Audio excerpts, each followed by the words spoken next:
Good evening, everyone, and welcome. I'm Garth Salona. I'm the Dean of the Graduate School of Business. On behalf of the GSB, I'd like to welcome you all to this event this evening. This is the 37th Annual ENCORE Award dinner. Each year, the award is given to the Entrepreneurial Company of the Year, which demonstrates the spirit, innovation, and culture of the companies that have been springing up in Silicon Valley since the late 1970s.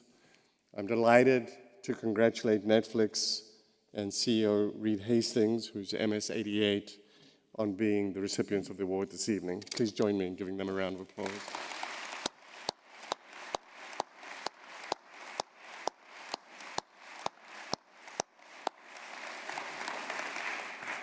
I'd like to give a special thanks to the ENCORE Selection Committee for their work in selecting this year's winner. I'd also like to thank all of the sponsors for tonight's event. In addition to welcoming many of our GSB alumni here this evening, we have a number of engineering school alums, and I welcome you to this event as well. Entrepreneurship is thriving at Stanford University, and including, of course, the Graduate School of Business. While we don't have final numbers for the current year's class, in the class the year before, almost 1 in 5 of our graduates started their own company straight out of business school. So that's, for those of you who know what these trends look like, a big increase from prior years and very much an upward trend over time. In addition to that, another about quarter of the class took jobs in the technology sector. So if you put those together and then you add finance jobs in tech, it's almost 50 or 60% of the class going into technology at the moment. We have not seen numbers like that since 1999. I'm just saying. Make of that what you will. We continue to innovate ourselves in entrepreneurship, and I'd like to share with you just a couple of examples of things we've done recently to be entrepreneurial ourselves on the global front. Last week, we launched a section of our course which is called Startup Garage, and what differentiated the course this year is we offered it in a classroom that we have in the Night Management Center, which is a highly immersive classroom. Half of the classroom is here on the Stanford campus. The other half of the classroom, which you see through a screen in front of you, is in Beijing. And the class was taught as a combined class of Stanford students and students from Peking University who were combining in multidisciplinary fashion around startup ideas across 2 different continents. So that's, I think, a sign of the times. The other example I would give you is a program we call Stanford Ignite. Stanford Ignite started as a program we used to call the Summer Internship for Entrepreneurship, for those of you who remember SIE. That was a program that we offered at the business school for graduate students at Stanford who are not in the business school. The idea being, if you have something great in the lab, it might be a good idea to get a little bit of the management on the way out, and we've now taken that program globally. And again, that's a program we're able to offer globally because we beam our faculty out in most instances from the Night Management Center into wherever they are. And we started a program last week again in Beijing. We've had a program going for about a month in Santiago, Chile. We've been in Bangalore, India for several years. We've been in Paris for a few years. We will go to Sao Paulo in New York City next year. And so that's another example of how we're able to increase our reach in entrepreneurship thanks to educational technology. In all of these activities, whether they're here or abroad, we rely on the ecosystem that we're part of. People come into our classes, they mentor students, they help advise students in a variety of ways. They're guest speakers. We write cases on them. So we couldn't do what we do without this ecosystem that we're part of. And so I want to thank all of you for whatever you do to help us in those endeavors. So thank you very much. And with that, it's my great pleasure to invite up Jeff Yang, co-founder and partner at Redpoint Ventures. Jeff is an MBA from our class of '85 and the chairman of the ENCORE Award Selection Committee. Please join me in welcoming Jeff to the stage.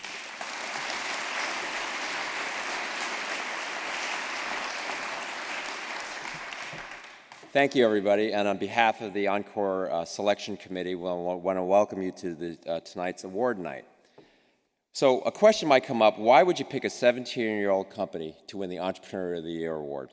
Well, the answer is easy. The name of the award is the Entrepreneurial Company of the Year, not the youngest public company of the year.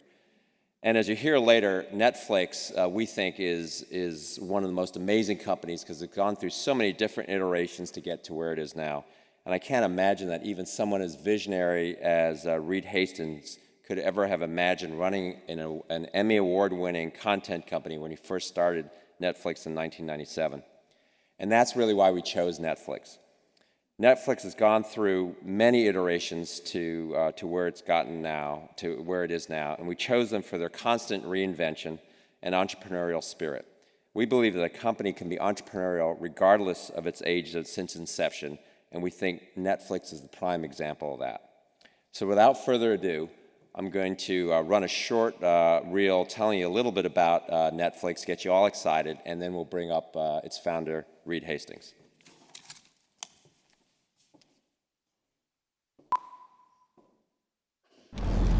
Who doesn't love a great story? From heartwarming Did you think I'd forgotten you? to bone-chilling. From don't tell me what happens to I can't wait for what happens next. From that first big moment to just one more, to just one more, to just one more. We create great stories for pure, uninterrupted enjoyment. So that the way we watch will never be the same. That's what I'm talking about.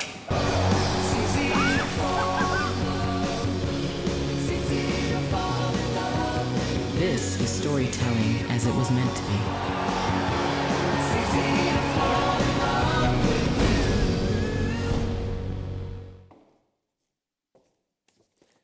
Hey, Reed, if you need an Asian Frank Underwood for next season, I'm available. I'd like to bring up Reed Hastings, who is the founder of Netflix. He founded Netflix in 1997, but if you go way back to when Reed received his BA from Bowdoin, he spent a couple years serving in the Peace Corps as a high school math teacher before coming to Stanford to receive a master's in AI. After that, he went to go work in the AI lab at Schlumberger, spent a couple years at a failed startup in the AI space called Coherent Thought, before moving for a very short time to another early-stage company called Adaptive, and then ultimately started his first company, Pure Software, in 1991, took it public in 1995, and then finally it was acquired in 1997 by Rational Software. That was the year Reed founded Netflix. One of the things that you might think is that, wow, that's a classic example of a serial entrepreneur, but I really think of a serial entrepreneur as somebody who starts a company, leaves, starts another company, and then leaves. Reed is really kind of the serial founder, and if Pure hadn't been sold, he might well still be founder there. But for the last 17 years, he's been founder and CEO of Netflix. Please join me in welcoming Reed Hastings.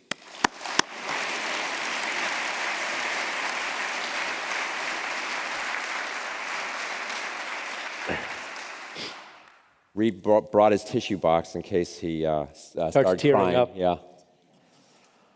So let me first start by asking you, how does it feel to be here? You have some familiarity with the award. It's extraordinary because I was going to give the dean a hard time because when I was a computer science graduate student here, I tried so hard to cross-list in the business school to do the entrepreneurial course and was turned down. So it's very sweet to be here tonight. My guess is if you apply again, you'll get in. Yeah, I'll try. We'll see.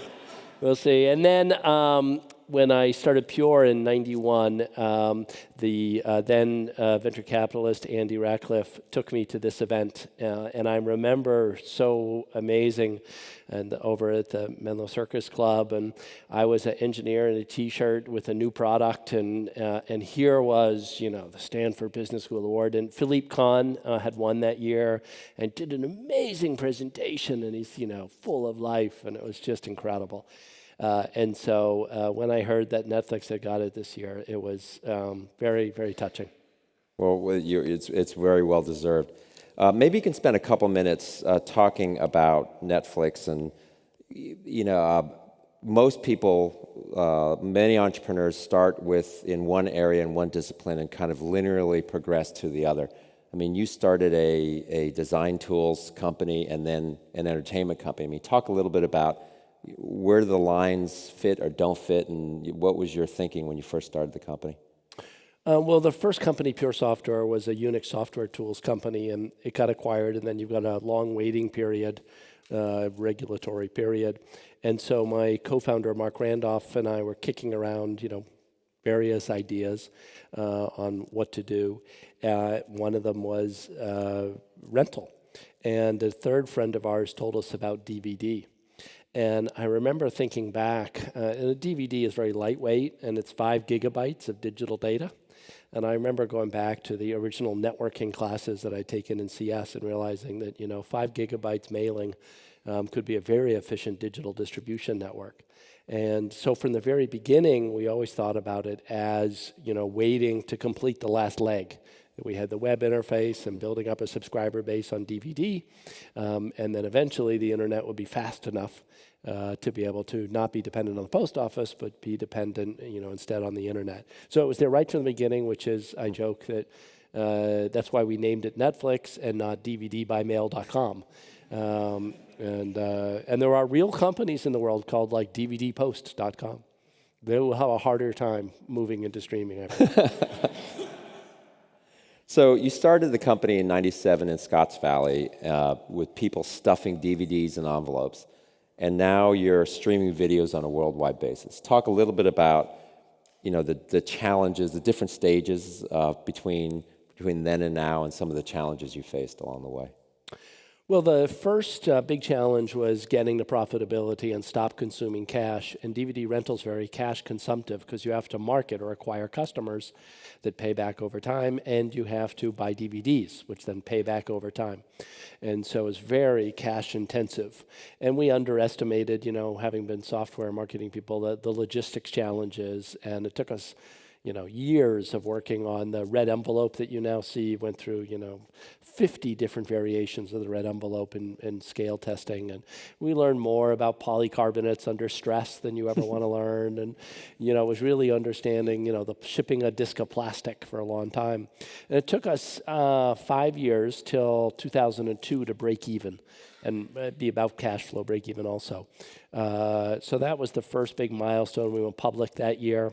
Same week, there was a little brief window, us and PayPal and Overstock all went public in 1 week. And at what price? The window was closed. $750 in today's terms. We're now about $450. 7.50 versus 450.00. Good distinction. Yeah, just to be clear.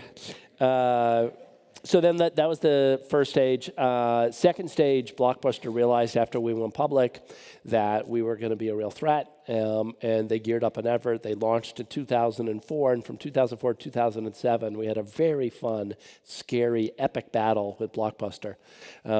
They had a huge advantage. They were 15 or 20 times larger than us, but we had the advantage that we had started it, and really, if they had started 2 years earlier, they probably would have won, in perfect hindsight, because they would have just even though it was messy execution, they would have overwhelmed us. And the other thing is when Viacom spun them out, it saddled them with $1 billion of debt with a lot of tough covenants. And if they had instead given them $1 billion of cash, they might have had enough power. So, it's miraculous that we lived. But then, we beat Blockbuster, and they ultimately went bankrupt. Because video store economics, you can imagine a single unit store on half the volume, you get negative profits. So It doesn't work very well, and that's why that industry collapsed. No sooner had we finished that great victorious battle, and we were the winners of DVD, and wasn't this going to be great, when YouTube was born and streaming started actively. So we launched our first streaming product in 2007, but it wasn't very interesting. Didn't have much content. It was only on Windows PCs. It was very small scale. And then we just kept working at it, and we finally got the Stars deal, which was an epic deal to be able to carry all the Stars movies, and got the Xbox deal to get on the TV. That was in 2008, and then the thing really started taking off. And then we but we got ahead in streaming. We were still a domestic business. Now this is 2010, so we've been 13 years just in the US to get to streaming. But now with streaming, we could expand internationally without having to deal with, British Post and Canada Post and, French Post. So we started that expansion very actively in the last 4 years, which is going from a domestic company to global. And it's hard, right? You've got a lot of things you didn't realize that are very locked into domestic after 13 years. And then the expansion to new original content, which is like other cable networks. So if you look at FX, if you look at HBO, AMC, they all start on other people's licensed content and then try their hand at producing original content. And so that's been obviously a huge success for us. So the big hard challenges over the next 5 and 10 years are getting more global and getting more into original content. So we're working on both of those. Was it hard to convince the original on your first studio deals? How hard was it to convince them that streaming was going to be okay and that their rights would be protected and that there was an economic model for them? Because you really changed the way they think about their business, right? Yeah, the very early deals were with minimum guarantees to them that killed us, but we just had to pay it. But then we were able to grow out of that. And of course, they had seen the movie and television business, had seen the music business. So they knew keeping their head in the sand was not the right approach. They built their own pay-per-view service, an iTunes competitor called Movie Link. And they started that in 2001, way before there was a market. And so, that media group in movie and TVs did not want to be like their brothers in the music business. So there was a lot of motivation to experiment. And then we became another bidder where we bid against HBO. And so the artists do better because it's raising the price. The content owners do better because we're another bidder. They probably at first thought that you were the devil, and now you're the knight in shining armor with the big checkbook. Yeah, they still think they always want more. It's a normal supplier relationship. And now, with originals, we're sort of going around them to developing brands on our own. And the big difference with original content, it's still a third party that's actually on set and on location, and we're not on set that much. But we do the brand creation when it launches. So you have to take something like Orange is the New Black, which is unknown, or Marco Polo that we have coming out in December, and it's an unknown series, and then make it really big and give it. So the big change is us launching and creating global brands. And then it's a mix of the talent, the history, the storyline. So how did you decide to get into content? Up to this point, you're really primarily a distribution company. Is it a hard leap to go into content? And how did you convince your board that it was the right idea? Yeah, one of our long-term executives, been with us since 2000, Ted Sarandos, really gets all the credit for it. He's the one who taught the rest of us that here's what cable networks do, and look at this and how they grow into originals. And back in 2010 is when we launched or commissioned the first one, House of Cards, which is even before the whole Quickstar incident. And so it definitely helped us, but they're long legs. So it was 4 years ago when we had to make the decision on House of Cards. Wow. And your success rate's quite high. I mean, you've had 31 nominations, 7 Emmys, and last year alone you had 14 nominations and 3 Emmys. I mean, by any metric, a very high hit rate. What's your secret, and what are you going to do when you get a flop? Look, if we don't push hard enough, we need to have a flop every now and then. It's somewhat the advantage of being a demand creation platform. And so Hemlock Grove, we just commissioned season 3. Lillehammer, we did season 3. So we've never had a canceled series in our history. We've ended some at season 3 as opposed to carrying it for 5 or 10 seasons, but it wraps up nicely in the storyline. The consumers are not left hanging of like Jericho or Firefly or these things.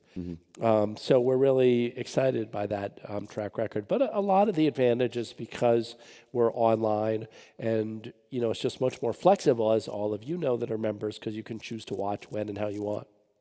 And how did you decide to go into content? I mean, what did you hope to achieve by going in? It's a moving of the brand. When you're not doing original content, you're just iTunes. I mean, you carry other people's content, and you don't even have a full selection. And it's a commodity relationship. You subscribe to Netflix if it's the lowest, cheapest price. And then when you develop a brand like Orange is the New Black, then people talk about it, the brand's closely associated, they join because of the show. It's a much stronger, and you've created that brand, so you own the brand equity in it. So it's a much stronger relationship with key content. And then, next year we have amazing set of new shows in addition to additional seasons on our current shows coming out. So it just builds on itself. That's great.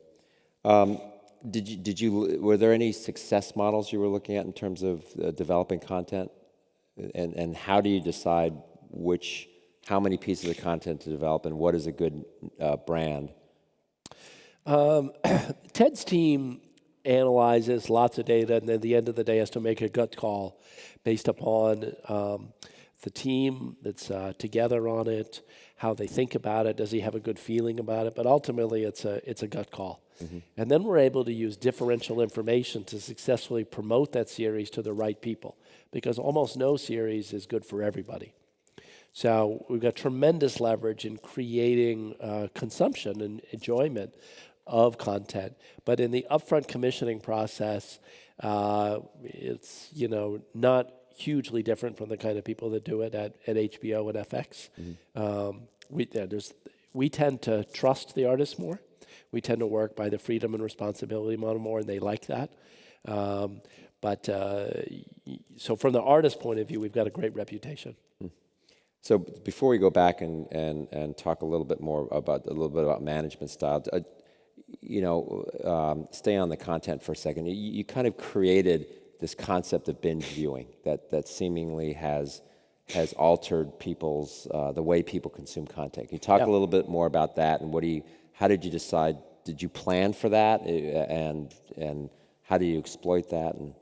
No, really, binge viewing, we counter-planned on it because we tried to kill the term. Because, binge is associated with, negative things, really. And we thought this wasn't good. And what we didn't realize is that the term would come to be gentler interpreted, and the fact that it was a little bit aggressive helped it, catch fire. But in the first real binge viewing was DVD, TV sets on DVD, and people would get Sopranos and The Wire and Mad Men on DVD and watch 10 episodes, so that we felt the behavior just on DVD shipments going to TV series. And then when you brought that online, it really accelerated it. And when you think about it, when you buy a book, 10 or 15 chapters in a book, then it's not remarkable that you're allowed to read 3 chapters one night, 1 the next night, and 5 chapters the next night. Yeah. That basic thing of human control of watching on your schedule instead of on the programmer's schedule, in hindsight, it's pretty basic. So linear TV as we know it will be as much of a relic in 20 years as the fixed line telephone. Like some of your parents will still have one, but most people, it's pretty irrelevant for. Right. So let's talk a little bit about management style and philosophy. And yours seemingly has changed and evolved over the years. If you don't mind, talk a little bit about that. Especially talk about your concept of freedom of responsibility. Yeah. Up till 2002, all we focused on was survival. And then once we got public and were profitable, we started thinking, wow, this thing might last. And the cruelest irony would be to not want to work there, to let it become a place we didn't want to be. And so we tried to think through, what do we really care about? And we realized what we really care about is working with incredible people on hard problems. and that was the essence. And we should organize everything around supporting that, of working with just incredibly talented people. And so that led us to freedom and responsibility, because incredible people don't want to be micromanaged. And the idea is that we manage through setting context and letting people run. And you got to have the right people. You got to reinforce that with values, setting context about what the company is trying to achieve. But the idea is to build a system where amazing amounts of service improvement happen in the marketing, in the content, in the technology, in the user interface, without direct intervention of me.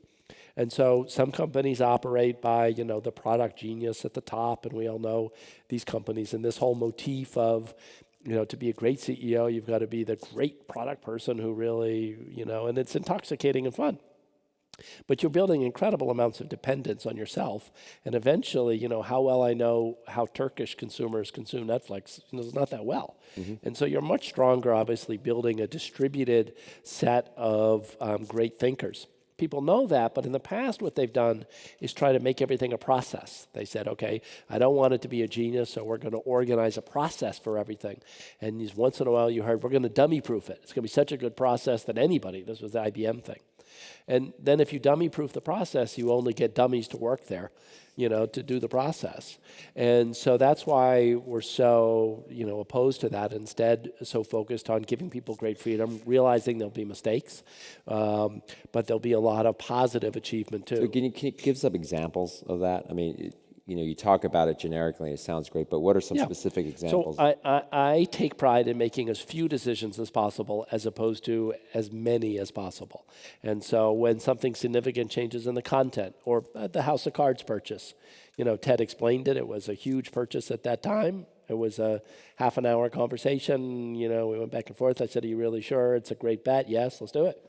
It wasn't like me reading the script and me meeting with Kevin Spacey and, or equivalent examples on the marketing, or equivalent examples on the product and the evolution there. So it's creating a sense of, I want to make a difference and I can make a difference. And if that's what the leader gets excited about, is that other people are making a difference, and you've got the right people. You got to be super demanding. So the one part is freedom and responsibility. The other part is a high performance culture, where we say adequate performance gets a generous severance package.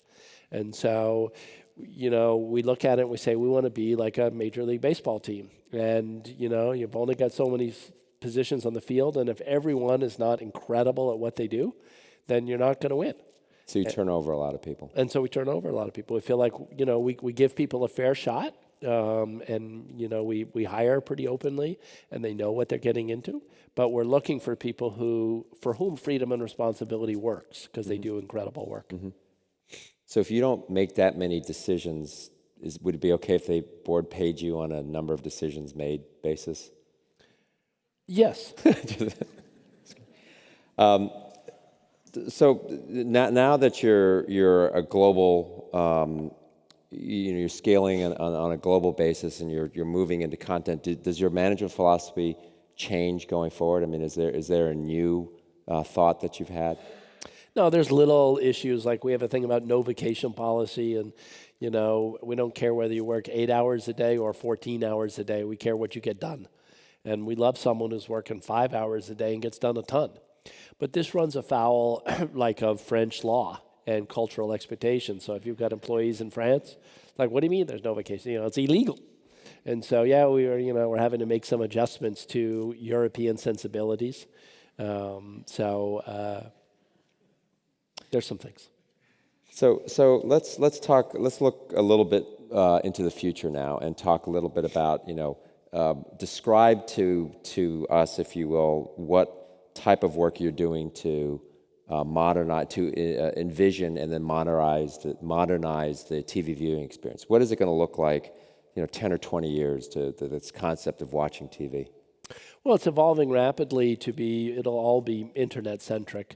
So obviously movies and TV shows will be purely on demand. News is 24 hours, happens all the time, that'll be on demand. And then sports is one of the most interesting. We won't do sports, but other people will. And then, there's the whole, what team are you rooting for? There's all the micro sports. There's so much that will be on internet delivery done on a very personalized basis of the sport, even though it's, the game is on at 4 p.m. and everybody's watching at the same time. The experience people get can be enhanced a lot through personalization. So I think there'll be a lot of great work done on the internet for sports. Obviously, there's Watch ESPN and simply being able to carry it anywhere. That's the first step. Right. And do you think people will be watching on TVs, or do you think they'll be watching on tablets or PCs or phones? Do you think they'll be watching in groups or alone? Again, if it's an Android TV or an Android tablet, so think of the future TV as just a very large iPad. It'll be, 2 meters big and it'll cost $1,000. And it's going to be, the cost of the semiconductors in screens is getting less and less. And so it'll, there's not going to be a TV market separate from the phone market and tablet market and laptop market. They'll all have similar operating systems, similar interaction patterns. A lot of the time you'll use your mobile phone as the remote control for life. Your mobile phone will be how you open your car. It'll be, how you control temperatures in your house. Many of you are doing this already. But these will be very mainstream things in 10 or 20 years, and it'll be how you choose content. You'll choose and then just flick it to the big screen in a lot of ways. So you won't care the screen size per se any more than you care about, a 5-inch iPhone is different from a 4-inch or, So let's talk about the nature of content. So one of the things you said is you think a lot of the content will be consumed on an on-demand basis. So what does that mean for how do you think things evolve from an ad-supported model to a subscription model, and talk a little bit more about that? Yeah, we're like HBO in that we're no ads. There'll be other people that are more like AMC or FX that have ads. So, there's a mix of different business models and preferences, and everyone will segment a little bit. So, YouTube, Hulu, et cetera, will do the ad-supported part. But, the main thing is that whether it's ad-supported or on us, it's not a programmer choosing, you can watch this show Thursday at 7 o'clock. That model, is going away for movies and TV shows. How about the cost of content development? In some sense, it's kind of the golden age for scripted television, but the price tags are becoming enormous. I heard today that Gotham was $15 million to do the pilot, or Game of Thrones is like $12 million an episode. Where do you think that slows down, and will it continue, and how do you think about it as you greenlight new series? Roughly, what's your sense of Avatar's budget? $600 million. Okay, so by 2 hours. Yeah. So there's so much room to go in TV. Yeah. Okay, so, when, the entertainment business is a business of spectacle, and the budget, to answer your question, in TV will go up and up and up and up, because there's global distribution, there's a bigger prize, there's there's only so many brands someone in Switzerland is going to get to watch and to think about, I know about that, show brand, and I want to see it. And if you want to be one of those, then, having enormity of talent, of the set, the level of quality that goes into House of Cards or Game of Thrones, will just continue to rise. So, and how do you think about over the top? Do you think about it as something separate, or does it factor into how Netflix thinks about how it delivers its experience, or what kind of content it delivers? Yeah, we just think about it as internet. So if you're a current TV guy, you like to feel like you've got a fortress, and then these bastards are coming over the top of the wall. But for us, it's just creating a great experience on an internet-connected screen, whether that's a phone, a tablet, a laptop, or a television screen.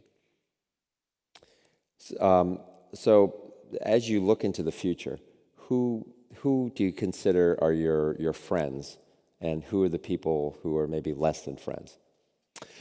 Well, let's see. The interesting part is less than friends. So we have supplier-type battles with ISPs, Comcast, et cetera, because they say we should help pay for the network, and we say, well, why don't you pay for our content? And they don't like that, and so they're used to getting paid, and we don't want to pay. So, it's a classic supplier relationship dynamic. Then with other distributors like FX or HBO, we compete, but we like each other a lot. And then, like, I subscribe to HBO because I like watching Veep. And so what we realize is if they have great shows, people will subscribe to both. And really, we don't compete against each other so much. We all compete for entertainment time. So I think what you do on a Wednesday night, you go home and, what do you do to relax? You could drink a bottle of wine, or you could watch Netflix, or you could watch a DVD, or you could watch something on iTunes, or watch something on cable, or watch something on Hulu, or play a board game, or like 100 other things. So all of that is entertainment time, and we compete for some little bit of that, enough to justify, $9 a month. So we don't notice it when competitors do something, and the reason is we don't notice it in terms of our growth because we're all competing for this huge pool of entertainment time and a huge pool of disposable income. There's no separate market for the share of internet-delivered video compared to cable. I mean, a customer doesn't care. They're looking for relaxation and entertainment and video gaming. I mean, we compete actively, with that in the loose sense of a substitution for unwind time. Or in that case, freedom from boredom. Does that mean that maybe you go into other media types? So far, movies and TV shows, which is a lean back, get wrapped up in the story experience, has been our sweet spot. And when we think about expanding beyond it, we're like, wow, movies and TV shows is so big. I mean, on a global basis, there should be, a couple billion people who are interested in that, and we're only at 50 million. And we have a fraction of all shows and movies, so we're much better off just staying in what we do and making it much, much bigger and getting to many more shows, many more members around the world. And if we're only the movie and TV show brand in 20 years, and we're not the sports brand, and we're not something else, that's still on a global basis, that's a phenomenally large market. Mm-hmm. Would you ever get into sports? I don't think so. Too expensive, too hard, no differential competence. Mm-hmm. Okay. As you look at the future, and do you think that is the cable bundle going to continue, or do you see increasing disaggregation? I mean, you're starting to see it, happening now. The likely case is that it's mostly stays aggregated and drifts. It's about 100 million in the U.S. It's been 100 million for the last 3 years. And then it goes, 98.5, 97, ticks down. If you think of broadcasts like ABC, they've gone down 2 or 3 percentage points every year for 30 years. And they've managed the cost, and it's still a great business economically. Mm-hmm. It's less impactful on society, but it's a great business. So think of that as the likely case, as more and more young people in particular live an internet life. Right. So on a personal basis, who do you there are a lot of people who look up to you, and everybody says, well, we're the Netflix of X and Netflix of Y. And who do you look up to? I mean, as you were kind of coming up, who were your personal heroes?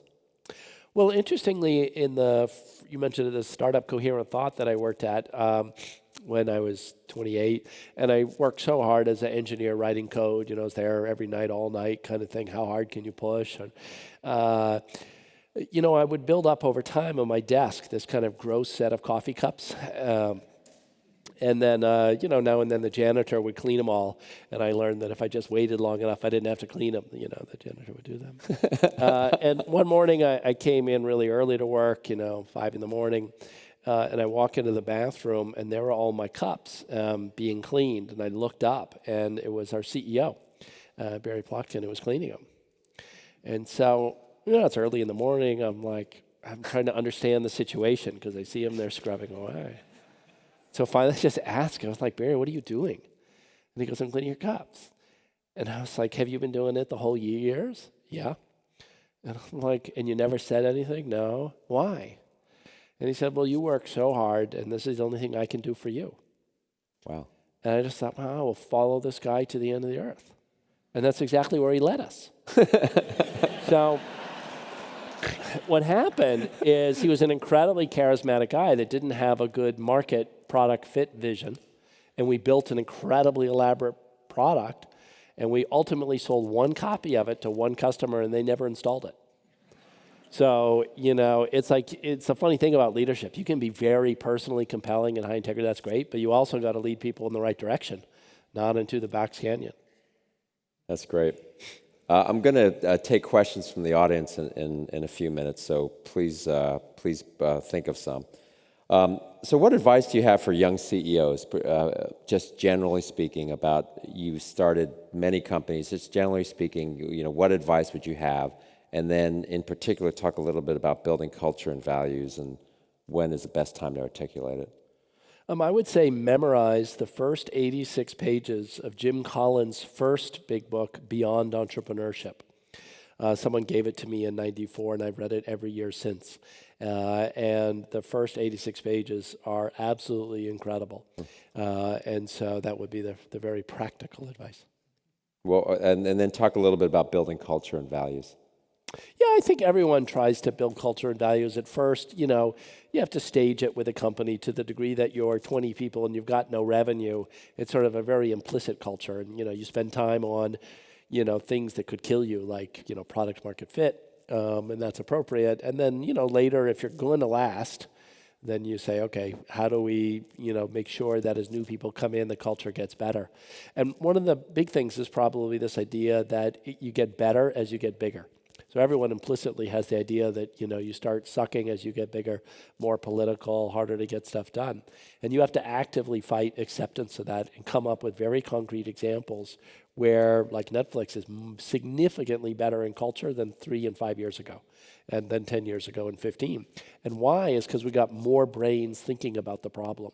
This is where Malthus really went wrong. So, of course, Malthus in the late 1700s said everyone's going to starve because you look at all the people growth and you look at the fixed agriculture. And he didn't realize that, basically as the people grew, the ideas to improve agriculture would also improve. And so we've had a massive explosion in agricultural productivity and the ability to feed 7 billion people, which he would be shocked by. Right.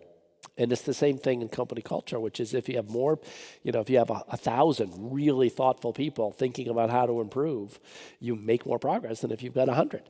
And so we are actually getting better as we get bigger. But it's constantly changing the frame of reference. That's really what the leader does, that this is possible and that, in fact, we should aspire to it and make it happen. That's great. I don't know if there's a microphone going around, but let me ask you one last question, which is, if you were, and we know you're going to be at Netflix for a lot longer, but if you were starting a new company, what area would you look at right now? Oh, that's an interesting one. If I were starting a new company, I'd probably try something in bio because it's a totally different area, and it's, there's the genetic revolution, over the next, 100 years, will be incredible. And sometime in that time period, there'll be various kinds of post-human life forms.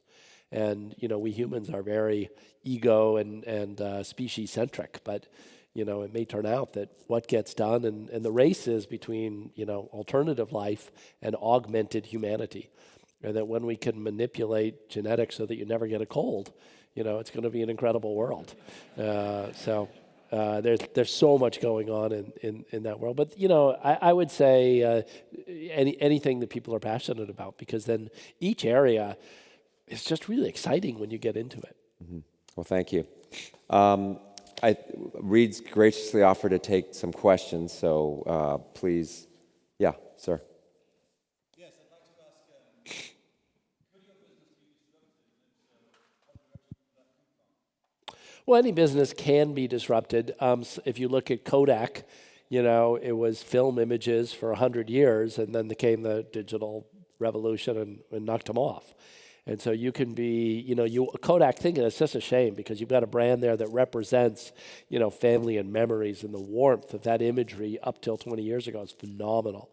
So when we think about, what's our Kodak moment, so there's one threat, which is streaming goes away because there's some subatomic innovation Suddenly you've got all content in the, when no one does the internet anymore. It's a post-internet world. That seems not in the next 50 or 100 years.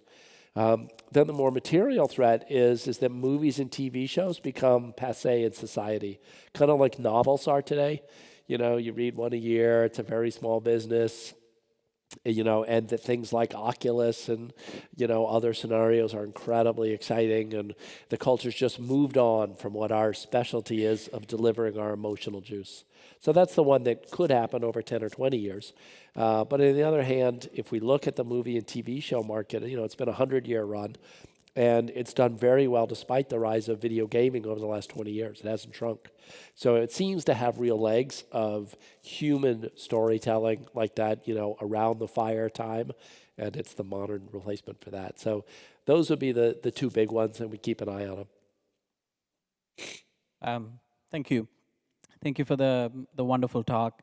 So the question I have is from about 5 years ago when Netflix was moving from the DVD delivery model into the internet-based streaming model. Came up with a two-plan scheme where you had $8.99 for the internet and DVD and $7.99. Extra episode. Exactly, yeah. Just be to the point. So I was one of the shareholders. I lost a lot of value during that time. I wanted to understand what was happening. And I know Netflix got a lot of backlash at that time. Yeah, it did, and deservedly so in hindsight. But we were so obsessed with not being Kodak, with not being AOL, with not being the company that, clung to the last dollar from its roots, that they missed the big thing. And so we said, we looked at, even Blockbuster was run by very sharp people. And so, very smart managers stick to the current models too much. And we said, look, if there's a bias, we have to be more aggressive than we're comfortable. Because smart people, which they had been, make this mistake. So we would have a phrase that we have to be so aggressive it makes our skin crawl. And so then when the idea of splitting came up, it made our skin crawl. But we said, well, so we had to be prepared for it. We're the company that's going to be hyper aggressive. And in a perfect hindsight, the main thing we did wrong is not grandfathering the pricing. So if we had grandfathered so it wasn't an effective price increase, it would have been fine. But we missed that. We didn't do that. And so there was a huge uproar because we took 20 million U.S. households in the middle of the 2008 recession and gave them a 60% price increase. So then the mob effect and crowd effect kicked in, and we went from love to hated very quickly. And so, in hindsight, it's kind of obvious. Like, should I give 20 million people in the middle of a recession a 60% price increase? No. But, we were blinded by this desire to not get trapped with DVD. So we got through it barely, but, and of course now DVD's pretty separate. DVD's about 6 million members, and they love the service, and it's got great selection. DVD's got some real advantages. And then now we've got 35 million US streaming and about 15 million international. That's great. Reed, one of my friends visiting from Beijing, China, says that House of Cards is just wildly popular in the capital there. And China is becoming the second largest movie market in the world. Could you talk a little bit about your China strategy? We're not sure, if Netflix will be able to be successful in China. We're trying to study the issue. The interesting one is House of Cards, which hopefully many of you have seen, and it's got a Chinese storyline, so you think, oh, it doesn't make them look that good. And so why is it so successful? It's because in China, this is seen as a documentary. And they think that our guys kill people and become president, because that's their reality. And so, the thing you see in Chinese people about watching House of Cards is, you're no better. You see your people rise, and they think it's all true.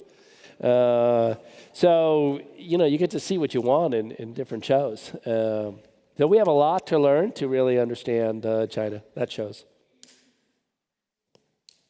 Yeah, please. Well, congratulations on your award. I'm representing an organization called Stanford Women on Boards, which is, as the name says, women across the university who are on for-profit and not-for-profit boards. You've certainly had great success with gender diversity, and what advice would you give both to the women who are on boards, seeking other boards, or organizations who are looking for great candidates for boards? Yeah, it's a super tough issue, both on race and gender, because the people that get recruited for boards are people you're really comfortable with. And depending on your social circle and others, then you don't have as many African American or Hispanic or women executive roles, and getting the references is really hard. I've been really, I think I started, 20 years ago as a classic Silicon Valley. It's a meritocracy. It'll change. And I realize now that we need to make, really active efforts on building the connection networks, both in that case in your case for female executives, but, it's broader obviously than just gender, because it's a very intimate relationship with the board. And so you bring people in that you really, really trust. And that takes an amount of time and comfort and exposure. And so it's a deep problem, which we'll make some progress on with expanding contact networks. Interesting, it's why I just joined the Hispanic Foundation of Silicon Valley, which is a great organization. But, what do I really know about the challenges for Hispanic people in America? Not a lot. But I'll be a donor, and I'll really get to know, the board and the other members, and make an active effort to say, oh, that's a person that could be an executive or a board member or something like that, or for my organization or for some other. And, we all need to make as much effort as possible on that, cross sector integration. So check back with me in 2 years, and I'll see if if we're as successful on the Latino side as we've been on the gender side. Yeah, sorry. Thank you so much for the talk. I have been super interested about your culture, so I want to ask a question in that regard. You talked about hire quickly and openly. You also talked about letting go pretty quickly. So how do you make sure during this very short time frame you ensure there's enough diversity, enough different ideas, so that not everybody inside looks just the same? I don't think we don't let people go quickly. In other words, it's not like, one day you wake up. So, we try to think through, just as you would do on a professional sports team, is, you have one bad game, you're not out. It's a track record you build up over time. And then, if your leadership, your manager and their manager in HR think, you're unlikely to develop into the great player we need in that position, then you do get the package. That's the adequate performance. And, we try to select, and to answer your question, which is how do you not weed out essentially diverse ideas? The answer is we reward diverse ideas, and I'm often prizing people who argue with me or with others, to make it safe to do. And I don't think anyone would say, if you disagree with senior management, that's what gets you out. But we need to live that in practice to make sure that people feel safe if they're good ideas. It doesn't mean that every idea is a good idea. And to the degree that you confrontationally brought up, 20 crazy ideas in a row, over 6 months, we probably would give you a package because it's like not a great track record. But again, it's not an instantaneous thing. It's over a track record. Yeah, sorry. Where's the mic? Norm? That's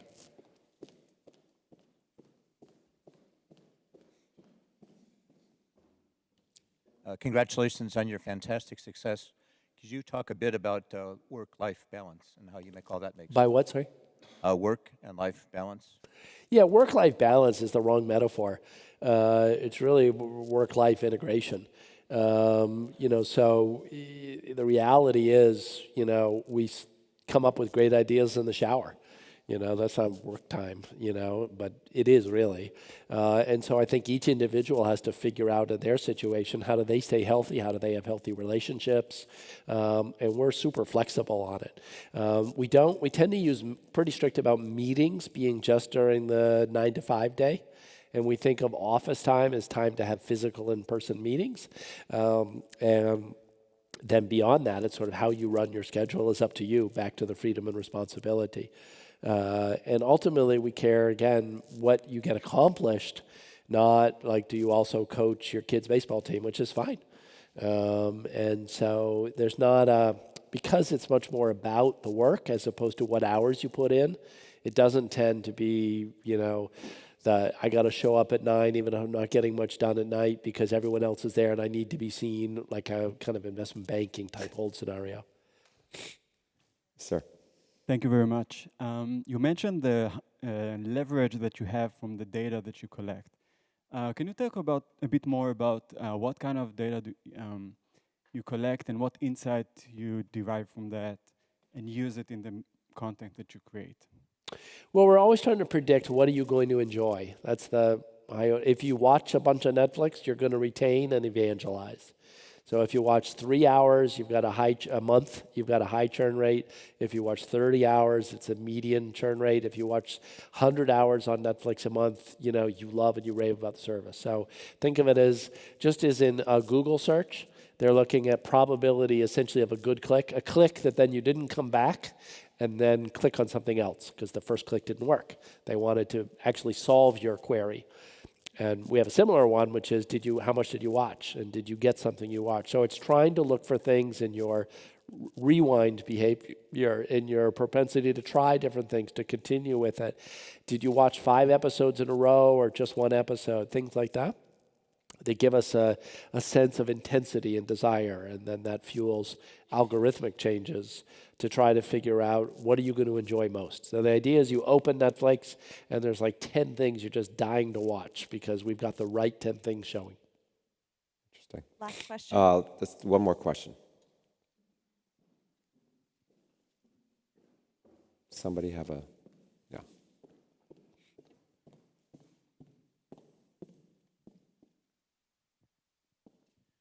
Your leadership has been tested, and you've reliably responded over a long period of time.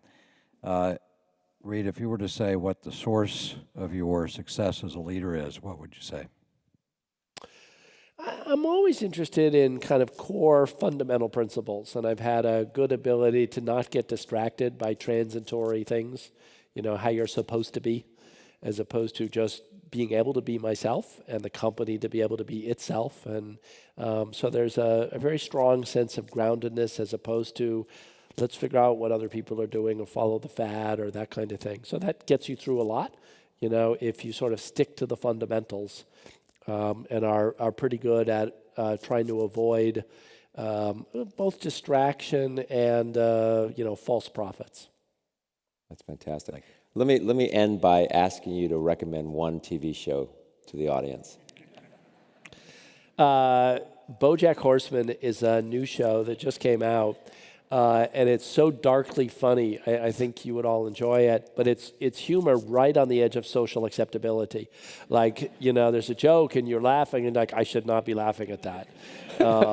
So if you like that kind of thing, it's sort of, like Entourage crossed with South Park, and it's fantastic. Thank you all, so many of you. I got to see the name cards, and I got here a little bit early, and I recognize so many of the names. So it's such a treat. I really appreciate all of you coming out, and I look forward to the reception and being with you. Please join me in thanking Reed Hastings. Thank you. Thank you, Reed. All right. You're exceptional. Thank you.